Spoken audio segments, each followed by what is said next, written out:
Today I'm going to be doing a plumbing final test on a house that I had plumbed in Richmond, Kentucky. This is a remodel job. But before we get started, let me show you this little demonstration to illustrate the basics behind what I'm getting ready to do here. Check this out. Okay, here I am having dinner, and we do this all the time. We play with our drinks. I'm sure many people have done this right here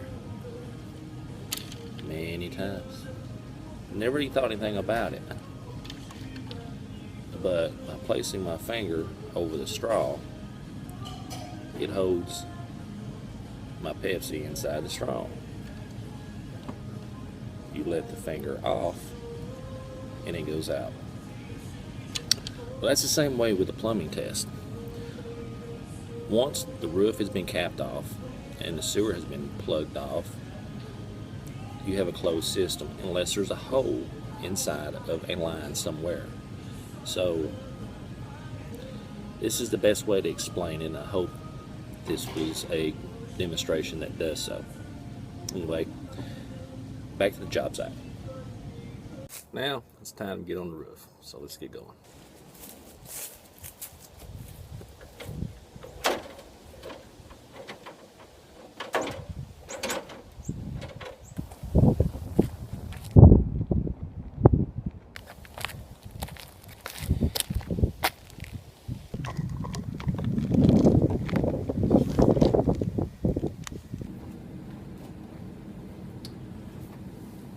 Okay, now that we have the vent pipe on the roof capped off, the next step is to plug the sewer going out. We're going to do that with this ball. This is a bullet ball. It has a little nub here where you put the air in, and you screw this in. Typically this is done on the outside, clean it on the outside, but this is a remodel job.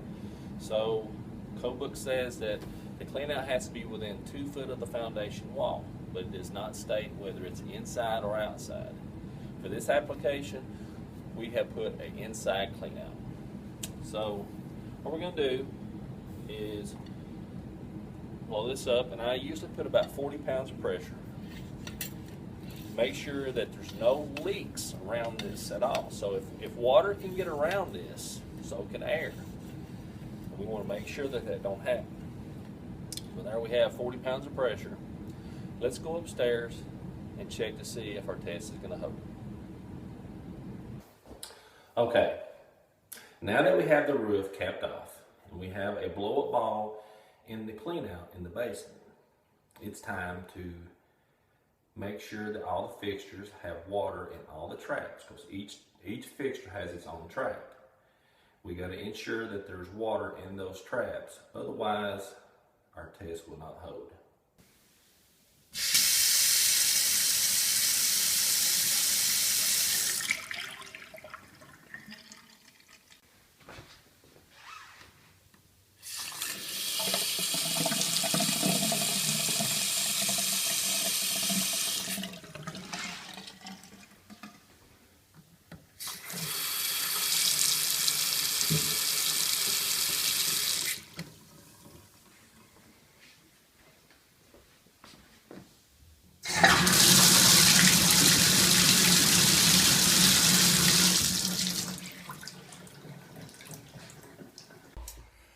Okay, one of the final things that we have to do to see if our test is going to hold is simply flush the commode. This is what the inspector will do when he walks into the house.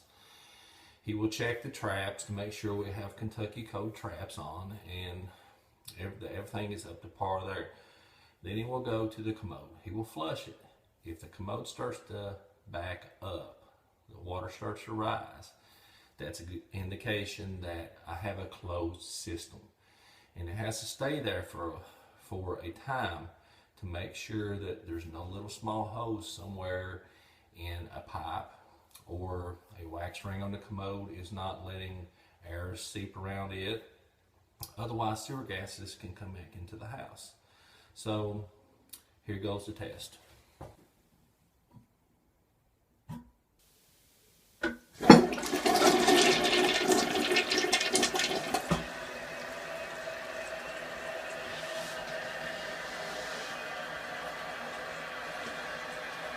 As you can see, the water is just standing in the commode and not going down.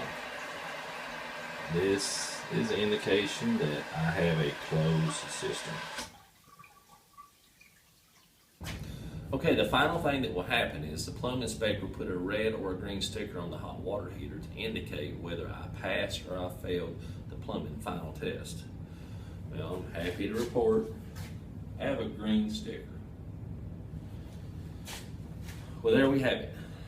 We've went through the process, and hopefully I've explained how a plumbing final is done. Until next time.